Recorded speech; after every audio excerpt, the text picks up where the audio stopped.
প্রিয় দর্শক, আসসালামু আলাইকুম। আপনারা সবাই কেমন আছেন? আশা করি আল্লাহর রহমতে আপনারা অনেক ভালো আছেন।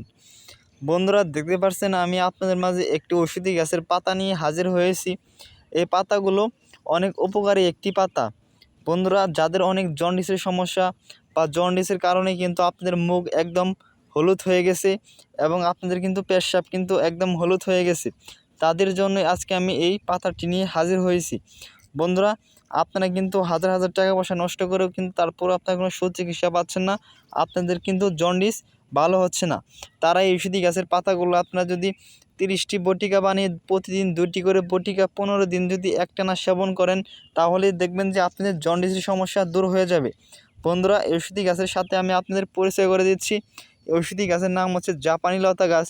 এই ঔষধি গাছটিকে বিভিন্ন অঞ্চলে বিভিন্ন নামে ডেকে থাকে। আপনাদের অঞ্চলে ঔষধি গাছটিকে কী নামে ডেকে থাকে বন্ধুরা, অবশ্যই কমেন্টে জানিয়ে দিবেন। বন্ধুরা, এই ঔষধি গাছটিকে আপনারা কোথায় পাবেন? এই ঔষধি গাছটিকে যদি আপনারা একটু ভালোভাবে খোঁজ করে দেখেন, তাহলেই কিন্তু ঔষধি গাছটিকে আপনারা বিভিন্ন রাস্তাঘাট, বিভিন্ন জঙ্গল বা কোনো পতিত ক্ষেতের আশেপাশে আপনারা খুব সহজে ঔষধি গাছটিকে পেয়ে যাবেন। যারা গ্রাম অঞ্চলে থাকেন তারা কিন্তু ঔষধি গাছটিকে আপনারা দেখে চিনে ফেলেছেন। বন্ধুরা, কিন্তু ঔষধি গাছের সম্পর্কে জানেন না বলে ঔষধি গাছটিকে আপনারা অবহেলার চোখে দেখে থাকেন। অবশ্যই বন্ধুরা, ঔষধি গাছের পাতাগুলো আপনারা কীভাবে সেবন করবেন তা আমি আপনাদের বিস্তারিত নিয়মটি বলে দিচ্ছি। বন্ধুরা, যদি আমাদের চ্যানেলে নতুন দর্শক হয়ে থাকেন, অবশ্যই আমাদের চ্যানেলটি সাবস্ক্রাইব করে দিয়ে আমাদের সাথেই থাকবেন। আমরা আপনাদের মাঝে আরও নতুন নতুন ঔষধি গাছ নিয়ে হাজির হব। বন্ধুরা, ঔষধি গাছের পাতাগুলো দেখতে পাচ্ছেন। এই পাতাগুলো আপনারা অনেকটি পাতা তুলে নেবেন।